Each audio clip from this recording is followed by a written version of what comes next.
I love working with folks who've been at their trade for a long time and they've collected all these little tips that they pull out just when you need them. Hey, welcome to the shop. Today we're looking at a fabrication tip that my dad taught me many years ago when we were working together in his auto repair shop.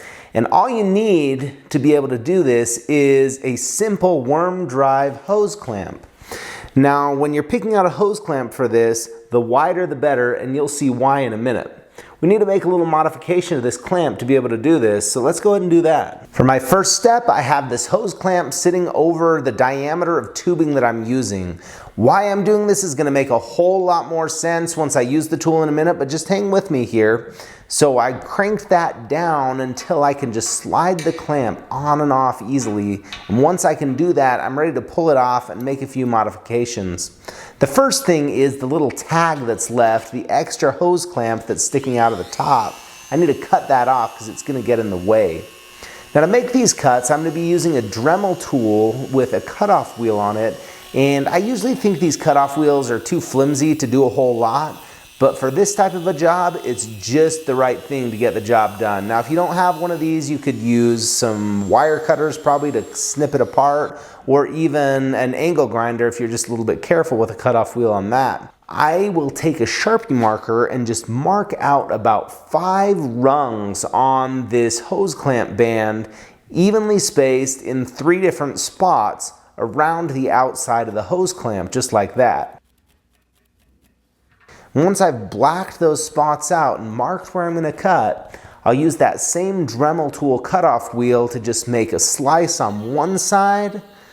Once I'm through there, I'll come through on the other side, just trimming these rungs out and creating windows here in the clamp.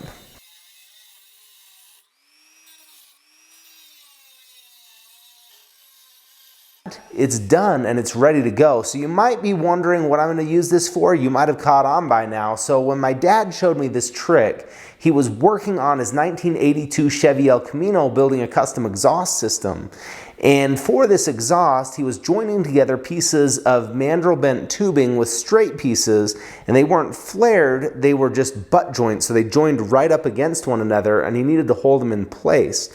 So when you need to join tubing in place, when it butts up against one another, you can just take this simple little tool, put it over the gap, and tighten it down. And after you've done that, you have access in these 3 spots to tack weld things together so you can get everything lined up and ready to go.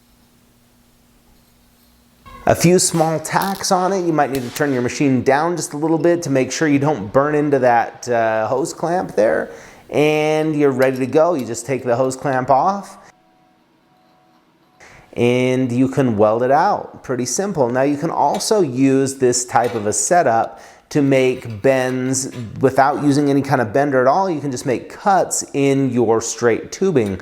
These right here are called pie cuts. And pie cuts are just tubing that has been cut at an angle on both sides, and you take several pieces of this and you can make a curved section, or you can even rotate them and make complex curves. So when you're setting up something like this, you go ahead and put a hose clamp on it to hold things in place, make sure it's lined up while you're getting everything set, and then you'll be able to weld it out. So that's an easy way to be able to make bends without using a tubing bender, but it does require you to do quite a bit of welding, leaving you with maybe a pretty cool look afterwards, depending on how it turns out.